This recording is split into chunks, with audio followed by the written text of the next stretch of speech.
The current economic climate, with fewer jobs and more applicants for each position, requires job seekers to have impeccable interviewing skills. With women facing more challenges in the job market, here are some do's and don'ts to consider before going for an interview. There are many types of interview styles: behavioral, case, panel, presentation, and you should be aware of each to be mentally prepared. Try to gather information about the interview itself. You can ask about the interviewers and if you'll be meeting with them separately or as a group. Also ask if you will be expected to take any tests or prepare a presentation. Interview could be conducted in person, online, or through phone. Prepare in advance. It's really important that you do your research before going for an interview. Read the job description carefully. Use the internet and research accordingly. Any information can help you understand the position and the company that you're applying for.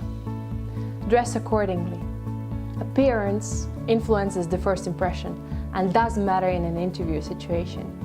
Dress formal and professional. Your attire should be well-fitting, freshly pressed, formal with a minimal jewelry and a neat hairstyle. Keep colors discreet and tone down makeup. Keep calm. Remember, an interview is not an interrogation, it's a collaboration. Walk into an interview armed with the idea that they will love you and that your competencies and skills will be of great value to them. That kind of positive energy will have a huge impact on the way the meeting goes. Be on time. Recruiters have heard every excuse in the book, and 91% are still considering not being on time to an interview a major no-no. Arrive at least 15 minutes before the interview to get to know the place and your way around. Silence your cell phone.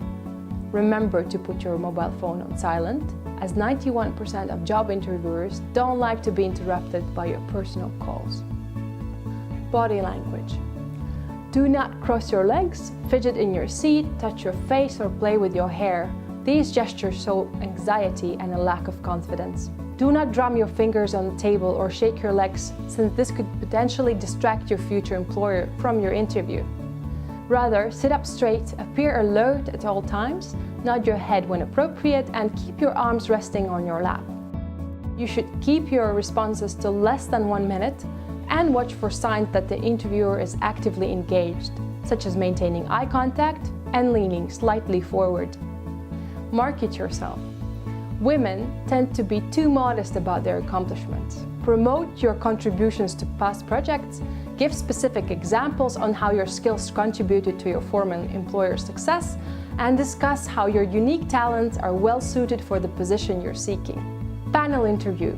Be as inclusive as possible and divide your eye contact time. Address your answer to who asked the question, but also to the rest of the panel.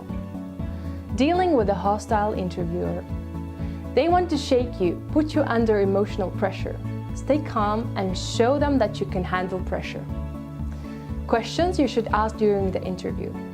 Prepare at least a few appropriate questions. Ask questions to know more about the job and why the position is open and what you have to do to excel in the job. Answering the "why did you leave your last job" question. Try and show that you left your last job for all the right reasons. Don't show that you didn't have the skills or qualifications to handle the job. Show that in order to advance your career, you had to change positions. Showing ambition will go a long way. Answering the weaknesses question. Everyone has weaknesses. Try and explain that your strengths outweigh your weaknesses. You should try to present a real weakness that does not damage your potential for the position. It should not come across as dishonest, unrealistic, or staged. You may even be able to turn your weakness into a strength. Fresh graduate with no experience? You still have a chance. Don't be scared if you are a fresh graduate with no experience. You have to start somewhere. And if you can show that you have the passion to learn quickly and be able to add value to the job and the company, then you will sure be offered the position. Do not negotiate the offer in the first interview. If you are asked by the interviewer about the package that you are looking for, then feel free to state this. They will usually ask about your last salary, so you should increase it a little to be able to be offered a package that is similar to it, if not more than your old salary package. You can also ask about the benefits related to your position, like annual leave, medical insurance, etc. One of the biggest interview mistakes made by women is to accept a job offer without negotiating for a better deal. Find out what the market pays in your industry and location, and then ask for 30% more, since women are often paid less than men. Follow up. According to one of the online job matching services, 75% of interviewers said that receiving a thank you letter from a candidate affects their decision-making process. Take a day or two to reflect on the interview, then send a thank you note to your interviewer. You can include any information that you missed during the interview and you think it will make a difference in the interviewer's decision. When you are in an interview, remember that this is your opportunity to know if this is actually the job you want. Be aware of the interviewer that will be your supervisor. If he or she is being rude, sexist, rushing you, or constantly interrupting you during the interview, you may want to reconsider your application.